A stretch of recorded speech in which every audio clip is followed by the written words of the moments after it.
appelés des apôtres. Ils ne faisaient pas partir. Paul, personnellement, n'a jamais rencontré le fils de Marie en personne.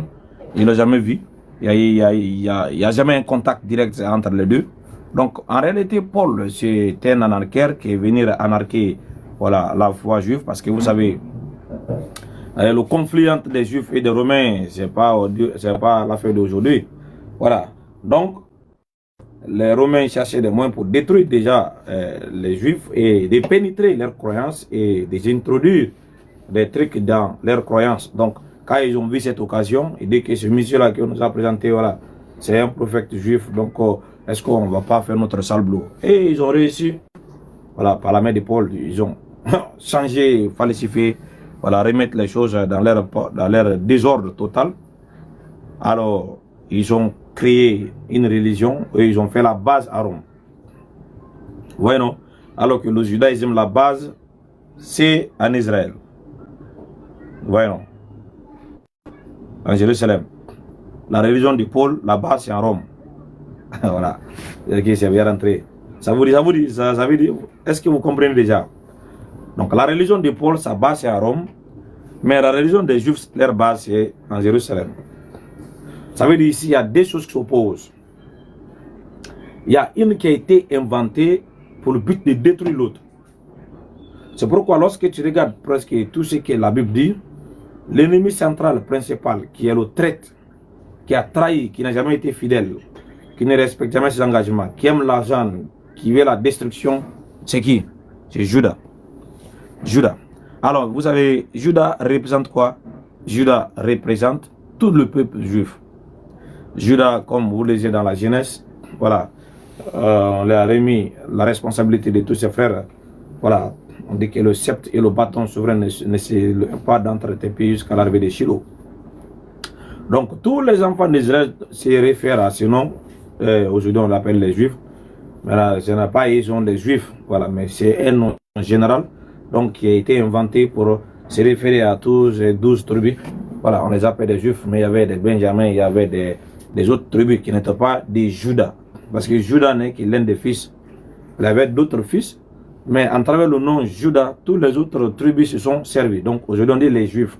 Donc dans les Juifs là, il y a des autres fils, donc il y avait aussi leur peuple dedans. Voilà. Mais c'est quand même un nom général. Donc ils ont sélectionné le nom Judas exprès pour saluer tout le peuple juif.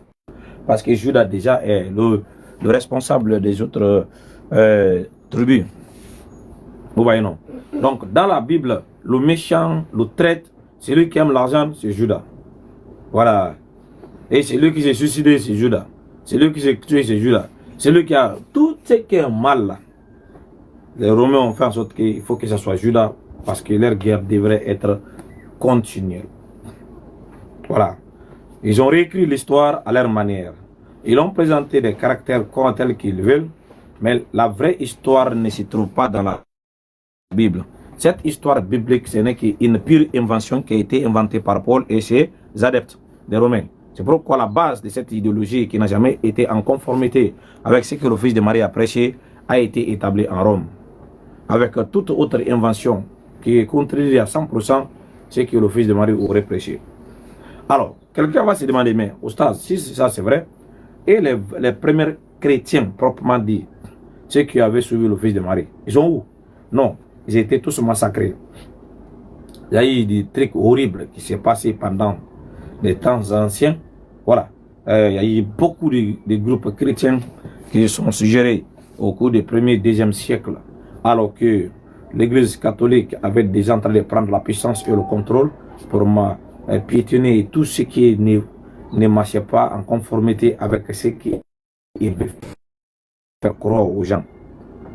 Donc, si vous observez déjà dans l'histoire de l'église, il y a eu tellement de massacres où des églises ont été brûlées, des livres ont été brûlés, voilà, et des fidèles ont été enterrés vivants, ensemble avec leurs croyances. Et cela est évident lorsque tu regardes les lettres de Paul, où Paul, tu vois qu'il se met en confrontation avec certaines personnes anonymes et inconnues. Donc l'église ne nous a pas dit qui sont ceux.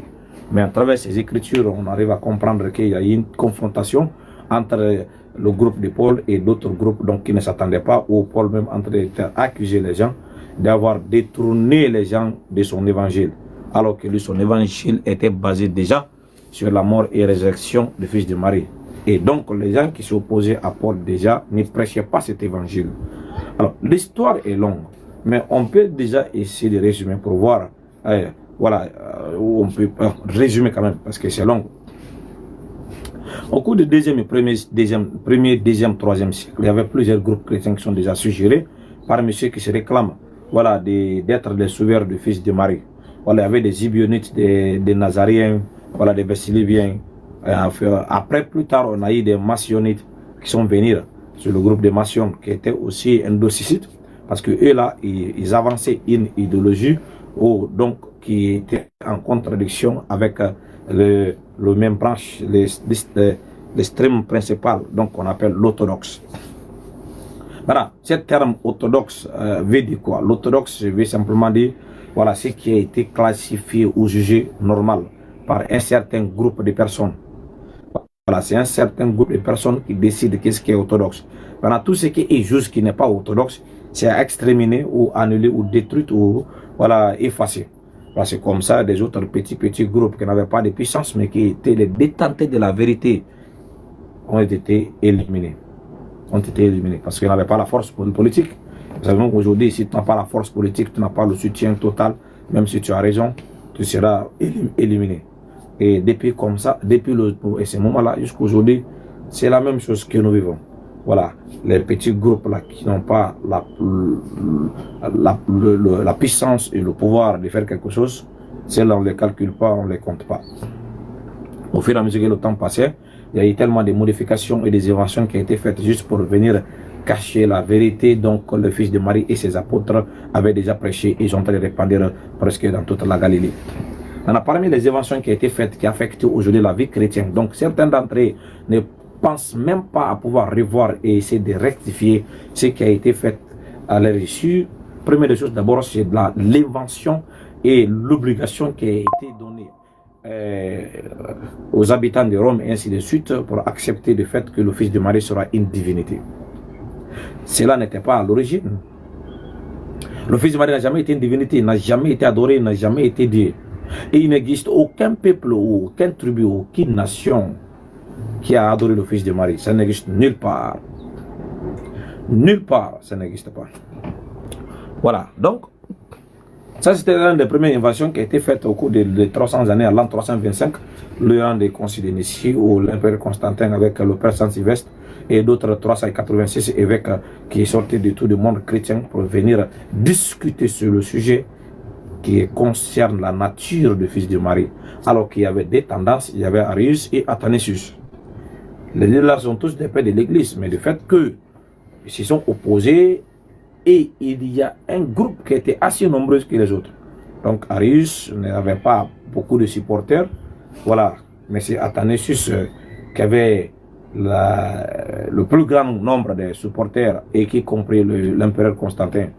Et à la fin du 6e mois de ce concile qui était, voilà, organisé pour toutes les églises orientales et occidentales, pour venir discuter sur la nature du Fils de Marie, est-ce qu'il est Dieu ou n'est pas Dieu, et cela a été fait par des hommes. Et à la fin de cette concile, le groupe d'Athanasius a gagné. Voilà, le décret a été signé, qui est devenu aujourd'hui le credo de Nicée, où ça a été officiellement décrété par l'empereur Constantin que le Fils de Marie sera Dieu à côté du Père. C'est comme ça la doctrine a commencé à être évoluée par des décrets présidentiels où les divinités ont été déclarées divinités par le pouvoir en place. Cela veut dire quoi? C'est une divinité purement politique. Voilà, c'est purement politique, ça n'a rien à voir avec la vérité. Donc, suite à cette concile de 325, juste quelques années plus tard, en 381, il y a aussi un autre concile qui a été convoqué, le concile de Constantinople Ier. Le concile de Constantinople Ier consiste à pouvoir encore identifier la nature de l'Esprit Saint. Et qu'est-ce qui a provoqué cette concile? C'est parce qu'il y avait un groupe de chrétiens aussi qui se faisait appeler par Nimanotumazim. Nimanotumia. Voilà. Nimanotumazim ou Nimanotumia. Je crois que cette terminologie signifie des combattants contre l'Esprit Saint. Voilà, et ils menaient une guerre contre le Saint-Esprit. Ces groupes chrétiens, ils ne croient pas à l'existence du Saint-Esprit. Ils ne croient pas qu'il y a une chose qui s'appelle le Saint-Esprit. Voilà. Voilà. Donc, et c'était des guerriers contre le Saint-Esprit. Donc, ils étaient en train d'être grandis. Leur groupe était en train de fortifier. Alors, cela a pu provoquer l'Église de convoquer une ronde d'urgence où une décision devrait être prise pour prendre un décret. Vous savez, dès qu'un décret est pris, voilà, ceux qui ne se conforment pas à ce décret seront exterminés ou éliminés. Alors, voilà qu'est-ce qui a provoqué le concile de Constantinople Ier pour venir déclarer déjà la divinité de l'Esprit Saint. Parce que contre les chrétiens qui disaient que le Saint-Esprit ne peut pas être Dieu. Est-ce que vous voyez? Donc, les choses n'ont pas commencé comme ça, tout va bien. Il y avait eu des obstacles, il y avait eu des problèmes. Mais comme on dit, c'est le plus fort toujours qui gagne. Et c'est comme ça les plus forts ont arrivé à effacer dans l'histoire ceux qui étaient les plus faibles. Alors, à partir de cette époque, les conciles sont continués à s'augmenter. Le Saint-Esprit a été ajouté déjà sur les deux premiers, le Père et le Fils, alors que la Trinité se faisait développer, était concrétisée. À la fin, nous avons un Dieu qui est 3 à 1, alors qu'il n'était pas à l'origine. Il n'y avait pas un Dieu qui est 3 à 1. Il n'existe aucun groupe chrétien qui adorait un Dieu qui est 3 à 1 jusqu'à avant les années 381, avant cela. Parce que le message quelque part même était corrompu, falsifié. La vérité quelque part restait déjà. Donc au fur et à mesure que le temps passait, il y a des conciles qui ont suivi, comme le concile de Constantinople II à l'an 421. Voilà, dans cette concile, donc Marie a été déclarée Théotokos. Théotokos qui veut dire la mère de Dieu, parce que les catholiques devaient être, ils défendaient cette cause. Si le Fils est Dieu, alors la mère elle est quoi? Donc le concile de Constantinople II qui a été lié à l'an 421. Donc cette concile qui a regroupé l'église catholique romaine où un décret a été pris. Donc Marie devrait être déclarée la mère de Dieu parce que son fils a été déclaré Dieu. Donc si le fils est Dieu, certainement sa maman est Dieu. Donc voilà comment les choses se sont développées. Alors, à l'an 400, c'est pas 450 ou 480, les dates m'échappent un peu. Il y a un autre concile qu'on appelle le concile Chalcédon. Ce concile de Chalcédon consiste à faire quoi? De déclarer, ouais, cette Bible même, ce n'est pas ici, c'est un peu loin là. Cette concile a quelle importance dans l'histoire de l'Église? Le concile de Chalcédon a pour objectif, de faire quoi?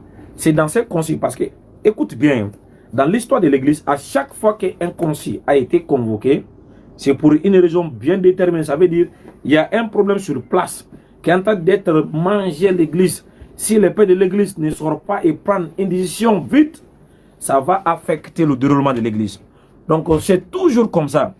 Le concile de Chalcédon était pour objectif de répondre aux chrétiens qui disaient, mais attends, si Jésus est Dieu là-haut, mais il était un homme, c'était un être humain, il mangeait, il dormait, il faisait tout. S'il est Dieu, mais comment on peut répondre? Cette question est en train d'affecter l'Église, est en train de manger l'Église. Donc l'Église a décidé, en faisant quoi? Ils ont convoqué une réunion. Et c'est le concile de Chalcédon où le fils de Marie a été déclaré avoir double nature. Voilà. Voyez, non? Rien n'a été une inspiration divine. Tout a été inventé par des humains. Rien. Donc c'est dans ce concile, le fils de Marie a été déclaré avoir double nature. 100% homme, 100% Dieu. Mais c'est une connerie. C'est des bêtises ça. C'est la folie. Rien ne peut être 100% l'autre et 100% le contraire. C'est pratiquement possible. Parce que si mon téléphone est 100% vide, comment ça peut être 100% plein? C'est d'être fou. Voilà. Donc si quelqu'un est 100% Dieu, ça veut dire qu'il est 0% homme. Voilà. Si tu es 100% homme, tu es 0% Dieu. Mais en aucun cas, une seule personne peut être 100% Dieu et 100% homme. Voilà comment ils ont décidé pour tromper l'esprit des gens. Ils disent, ouais, c'est normal, c'est spirituel. Maintenant, quand tu veux réfléchir, tu dis, non, c'est le Saint-Esprit qui va te faire comprendre. Alors, c'est comme ça, ils ont pris une loi bête comme ça. Il dit que non, le fils de Marie, il n'est pas seulement 100% homme, mais il est aussi 100% Dieu. Les gens ont été bobinés comme ça, donc on les a trompés. Il y en a plusieurs concis encore qui étaient déjà pris. Mon livre n'est pas là. Mais la foi chrétienne a été construite sur des concis qui a pour responsable les hommes. Donc ce sont des hommes qui décident ce qui devrait être croyant et ce qui n'est pas être vrai. Aujourd'hui, si toi tu crois que le Fils de Marie est Dieu, sache que ce n'est pas une révélation, ce n'est pas une inspiration, ce sont des décrets qui ont été faits par des pères de l'Église et vous faites que des suiveurs sans réfléchir. Alors, en réalité, voilà ce qui se passe. Et certains d'entre vous aujourd'hui, vous êtes basés sur des dits de la Bible en pensant que la Bible, quelque part, c'est la parole de Dieu. Mais moi, je vous dis, je vous le garantis, la Bible, c'est la parole de qui? Lorsque vous prenez par exemple Jean chapitre 1, le verset 1, au commencement était la parole. La parole était avec Dieu et la parole était Dieu. C'est la parole de qui? Qui a dit au commencement était la parole? C'est qui? C'est qui? C'est la parole de Dieu? Non. Dieu s'adresse à qui? Vous savez que le Fils de Marie, il dit les paroles que vous entendez n'est pas de moi, mais de celui qui m'a envoyé. Ça veut dire ce qui venait de sa bouche là, c'était la parole de Dieu. Mais est-ce que c'est le Fils de Marie qui a dit au commencement était la parole? La parole était avec Dieu, la parole était Dieu. Non, c'est pas lui. Mais c'est qui?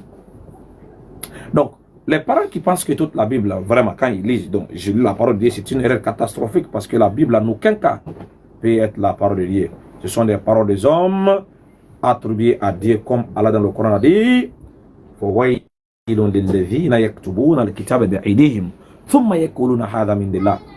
Maudit soit celui qui a écrit le livre avec sa propre main et ils disent que ça vient de moi, Allah. Ils ont attribué la Bible à Dieu alors qu'il dit n'a jamais été l'auteur. C'est un livre anonyme, inconnu, qui a été écrit par des personnes non identifiées. Alors ça, devant la loi, c'est un crime. Pourquoi avez-vous confiance en ce que dit la Bible? Alors, vous ne connaissez pas celui qui a écrit. Et c'est ce document-là aujourd'hui qui est comme une raison de continuer à tromper l'esprit des gens parce qu'il y a eu des passages ambigus. Donc les gens voient ici, c'est la parole de Dieu. Comme je suis le pain vivant. Je suis l'eau, quand tu me bois, tu n'auras jamais soif. Celui qui m'a vu le Père. Moi et le Père, nous sommes un. Je suis le chemin, la vérité et la vie. Nul ne peut venir au Père sans passer par moi. Ne crois-tu pas que je suis dans le Père et le Père est à moi? Toutes ces passages sont des paroles ambiguës qui servent à introduire la confusion dans les têtes des gens parce que ceux qui ont écrit dans ce livre avaient déjà cette idéologie où les dieux quittent au ciel pour venir avoir des rapports avec les êtres humains et des hommes qui sont nés là, ils sont des demi-dieux, demi-hommes. Comme vous savez déjà dans les panthéons grecs-romains où nous lisons qu'il y avait le chef des divinités qui était Zeus qui était le responsable des divinités, qui était avec l'éclair. Donc Zeus un jour il est descendu sur la terre pour venir avoir des rapports avec une femme et l'enfant qui est né là, l'enfant a été demi-dieu, demi-homme sous le nom de Herculus. Donc c'est toujours comme ça. Alors c'est dans tout ce que vous voyez là, c'est juste la réflexion de ce qui ressemblait à la croyance des Romains avant que Paul ait venir introduire la croyance juive au milieu des païens qui sont massacrés, détruits complètement. Ce qui était avant une bonne croyance se sont rentrés avec des falsifications et des corruptions. C'est dans ça que l'humanité s'était plongée dans les ténèbres alors qu'il n'y avait pas d'espoir pour celui pour venir sauver les hommes. Allah dans sa miséricorde a choisi de dire Ya Muhammad, Wama arsalnaka ila rahmatan lil alamin. Oh toi Muhammad, nous t'avons envoyé maintenant qu'une miséricorde pour tout l'univers. La miséricorde est venir. Les sous et ceux qui ne veulent pas comprendre, qui se jouent des intelligences, qui se jouent des intellectuels, qui se jouent des plus forts, vous rejetez, vous reniez, vous détournez de cette vérité par orgueil, par l'arrogance. C'est ce que vous ne faites mal à personne mais vous-même. Parce que la condition pour vous rentrer au paradis aujourd'hui, la condition pour que vous allez pénétrer le paradis, la condition pour que vous allez pénétrer les portes du paradis, la condition pour que vous allez obtenir la grâce et la miséricorde de Dieu a été conditionnée à nullement autre que Muhammad sallallahu alayhi wa sallam. Parce qu'Allah dit, Kul dit, in kuntum tuhibbuna Allah, si vous aimez vraiment Allah, Fatabi'uni, sauvez-moi. Allah va vous aimer. Et il va pardonner votre péché. Allah lui est pardonneur et miséricordieux. Donc aujourd'hui, pour que toi tu rentres au paradis, ton paradis est conditionné uniquement en suivant Muhammad. Maintenant, si toi tu rejettes celui qui t'a été envoyé comme Rahma, Alamin, comme une miséricorde pour l'univers, tu ne verras jamais le paradis. tu ne verras jamais le paradis. Tu ne peux même pas ressentir l'odeur du paradis. Jamais. Au plus grand jamais. Oui, tu peux dire, mais où Mohammed a-t-il dit qu'il a le chemin, la vérité, la vie? Non, il a dit.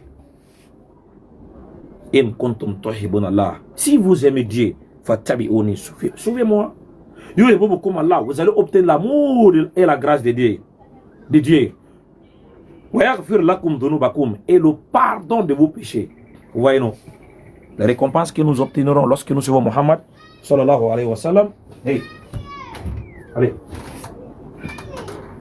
sortez, sortez. Voilà. Que nous obtiendrons en suivant et en croyant au message que Mohammed nous a parvenir. Maintenant, quelqu'un m'a dit, mais moi je crois au fils de Marie. Comme les chrétiens l'ont attribué un faux nom qui n'existe pas, il dit c'est Jésus. Vous êtes dans l'erreur. Le fils de Marie ne s'appelle jamais Jésus. Son nom ne pourra et ne sera en aucun cas être Jésus. Jésus ne pourra pas être le nom que l'ange a donné à Marie. Et Jésus n'est pas le nom de fils de Marie. Mais pourra, voilà, comme vous êtes déjà bobiné et on vous a déjà dupé dans les ténèbres de l'humanité, alors vous refusez de sortir, vous continuez à invoquer ce nom qui n'a aucun sens, ce nom qui ne représente absolument rien, ce nom qui est un nom blasphématoire, le nom qui a été inventé pour continuer à blasphémer, ridiculiser, moquer cette grande messager qui nous l'aimons, nous respectons. C'est pourquoi on est là pour vous avertir. Donc c'est dans ça l'humanité était plongée dans les ténèbres et c'est là évident dans le Coran. Je crois qu'il y a la Surah 33, le verset 43. Allah dit l'humanité a été tirée des ténèbres. L'humanité a été tirée des ténèbres. Bonsoir, mon ami. Et c'est, voilà, bonsoir. Et ces ténèbres n'est nul autre que la mécréance, voilà, et l'adoration des fausses divinités et la corruption qui a été répandue sur la terre, al-Fasad. Maintenant, Mohammed est venu en tant que lumière pour venir éclairer tout homme et tous ceux qui suivent sa lumière et vont se voir bien guidés et l'arrivée sera bien orientée et à la fin des comptes sera orientée vers la vie éternelle qui est le paradis. Bonne arrivée, monsieur.